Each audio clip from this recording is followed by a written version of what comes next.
الحمد لله وكفى وسلام على عباده الذين اصطفى أما بعد أعوذ بالله من الشيطان الرجيم بسم الله الرحمن الرحيم لا تثريب عليكم اليوم يغفر الله لكم وهو أرحم الراحمين صدق الله العظيم সমবেত প্রাণপ্রিয় তৌহিদি জনতা, বিভিন্ন স্তরের ধর্মপ্রাণ মুসলমান ভাই ও বন্ধুগণ, ছাত্র বন্ধুগণ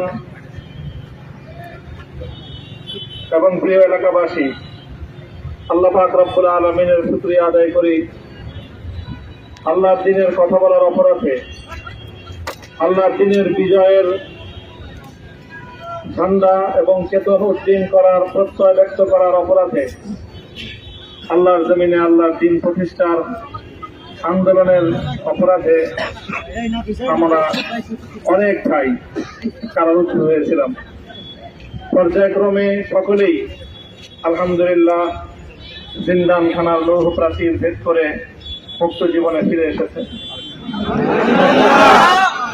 আজ আমার মুক্তির মধ্য দিয়ে 2021 সালে হেফাজতে ইসলাম বাংলাদেশ এবং এদেশের আলেম সমাজের উপর ইতিহাসের অন্যতম এক গভীর ষড়যন্ত্র এবং চক্রান্ত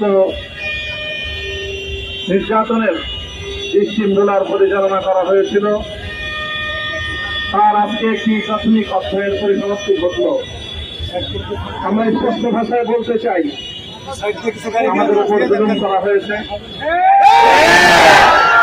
আমরা নির্যাতিত, অন্যায়ভাবে আমাদেরকে কারারুদ্ধ করা হয়েছে, বুলেটের আঘাতে আমাদের ভাইদেরকে হত্যা করা হয়েছে। আমরা যখন আমাদের সন্তানদের লাশ এবং তাদের রক্তমাখা বুলেট বিদ্ধ সেই মরদেহকে সামনে রেখে আমরা যখন আমাদের ন্যূনতম প্রতিবাদটুকু উচ্চারণ করতে গিয়েছি, তখন আমাদেরকে কারারুদ্ধ করা হয়েছে, আমাদেরকে নানাভাবে নিষ্পেষণ করা হয়েছে, আমাদেরকে জনগণ থেকে বিচ্ছিন্ন করার সব ধরনের অপচেষ্টা চালানো হয়েছে।